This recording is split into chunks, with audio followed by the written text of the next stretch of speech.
महाभारत का भयंकर युद्ध चल रहा था। एक ओर धर्म के लिए लड़ने वाले पांडव थे तो दूसरी ओर छल कपट और धोखा देने में माहिर कौरव। उन्होंने छल से युद्ध जीतने के लिए एक रणनीति बनाई।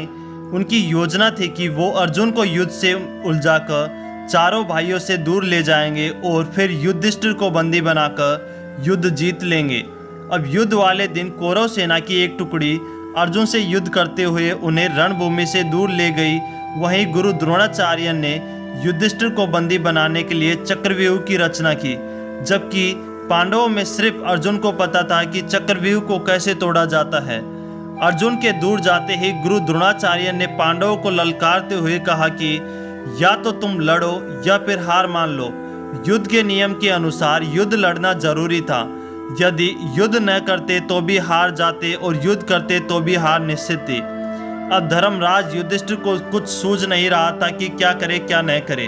उसी समय धर्मराज युधिष्ठिर के सामने एक युवक खड़ा हुआ और कहा, काकासरी, मुझे चक्रव्यूह को तोड़ने और युद्ध करने का आशीर्वाद दीजिए। यह युवक कोई और नहीं बल्कि अर्जुन का पुत्र अभिमन्यु था।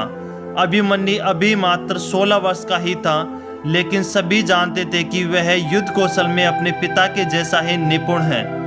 युधिष्ठिर ने अभिमन्यु को मना किया, लेकिन अभिमन्यु नहीं माना और उसने कहा, मुझे चक्रव्यूह तोड़ना आता है। मैं अपनी माँ के गर्भ में था तो पिता ने माँ को चक्रव्यूह तोड़ने का तरीका बताया था। बस तभी मैंने इसे सीख लिया था। मैं आगे रहूंगा और आप सब मेरे पीछे पीछे आइए। हार मानकर युधिष्ठिर ने अभिमन्यु की बात मान ली और सभी युद्ध के लिए तैयार हो गए। सबसे आगे अभिमन्यु था, बाकी सब उसके पीछे। आगे बढ़ते हुए अभिमन्यु ने दुर्योधन के पुत्र लक्ष्मण को मार गिराया और चक्रव्यूह में प्रवेश कर गया। इसके चक्रव्यूह में प्रवेश करते ही सिंधु के राजा जयद्रथ ने चक्रव्यूह का द्वार बंद कर दिया ताकि चारों भाई चक्रव्यूह में प्रवेश न कर सके। उसने कुशलता पूर्वक चक्रव्यूह के 6 चरण भेद दिए। उसने एक एक करके सभी योद्धाओं को हरा दिया, जिनमें स्वयं दुर्योधन, कर्ण और गुरु द्रोण भी शामिल थे। किसी को कोई उपाय नहीं समझ रहा था। तभी कौरव के महारथियों ने एक साथ मिलकर अभिमन्यु पर हमला कर दिया। किसी ने उसका धनुष तोड़ दिया तो किसी ने उसका रथ। इसके बावजूद अभिमन्यु नहीं रुका। उसने रथ का पहिया उठाकर युद्ध करना शुरू कर दिया। तभी जयद्रथ ने पीछे से निहत्थे अभिमन्यु पर जोरदार प्रहार किया। वह वार इतना तीव्र था कि अभिमन्यु उसे सहन नहीं कर सका और वीर गति को प्राप्त हो गया। अभिमन्यु की मृत्यु का समाचार सुनकर अर्जुन क्रोध से पागल हो गया। उसने प्रतिज्ञा की कि यदि अगले दिन सूर्यास्त से पहले उसने जयद्रथ का वध नहीं किया तो वह आत्मदाह कर लेगा। जयद्रथ भयभीत होकर दुर्योधन के पास पहुंचा और अर्जुन की प्रतिज्ञा के बारे में बताया। दुर्योधन उसका भय दूर करते हुए बोला, चिंता मत करो मित्र, मैं और सारी कौरव सेना तुम्हारी रक्षा करेंगे। अर्जुन कल तुम तक नहीं पहुंच पाएगा, उसे आत्मदाह करना पड़ेगा। अगले दिन युद्ध शुरू हुआ। अर्जुन की आंखें जयद्रथ को ढूंढ रही थी, किंतु वह कहीं नहीं मिला। दिन बीतने लगे। धीरे धीरे अर्जुन की निराशा बढ़ती गई।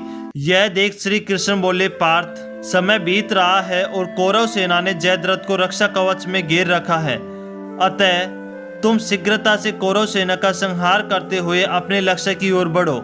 यह सुनकर अर्जुन का उत्साह बढ़ा और वह जोश से लड़ने लगे, लेकिन जयद्रथ तक पहुंचना मुश्किल था। संध्या होने वाली थी। तब श्री कृष्ण ने अपनी माया फैला दी। इसके फलस्वरूप सूर्य बादलों में छिप गया और संध्या का भ्रम उत्पन्न हो गया। संध्या हो गई और अब अर्जुन को प्रतिज्ञावश आत्मदाह करना पड़ेगा। यह सोचकर जयद्रथ और दुर्योधन खुशी से उछल पड़े। अर्जुन को आत्मदाह करते देखने के लिए जयद्रथ कौरव सेना के आगे आकर अट्टहास करने लगा। जयद्रथ को देखकर श्री कृष्ण बोले, पार्थ, तुम्हारा शत्रु तुम्हारे सामने खड़ा है। उठाओ अपना गांडीव और वध कर दो इसका। वह देखो अभी सूर्यास्त नहीं हुआ है। यह कहकर उन्होंने अपनी माया समेट ली। देखते ही देखते सूर्य बादलों से निकल आया। सबकी दृष्टि आसमान की ओर उठ गई।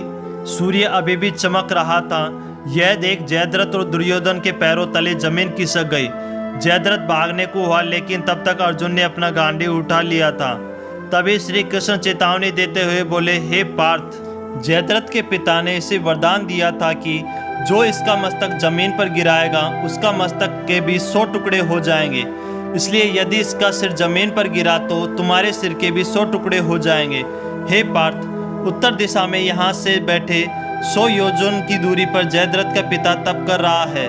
तुम इसका मस्तक ऐसे काटो कि वह इसके पिता की गोद में जाकर गिरे। अर्जुन ने श्री कृष्ण की चेतावनी ध्यान से सुनी और अपने लक्ष्य की ओर ध्यान कर बाण छोड़ दिया। उस बाण ने जयद्रथ का सिर धड़ से अलग कर दिया और उसे लेकर सीधा जयद्रथ के पिता की गोद में जाकर गिरा। जयद्रथ का पिता चौंक कर उठा तो उसकी गोद में से सिर जमीन पर जा गिरा। सिर के जमीन पर गिरते ही जयद्रथ के सिर के 100 टुकड़े हो गए। तो इस प्रकार अर्जुन की प्रतिज्ञा भी पूरी हो गई थी।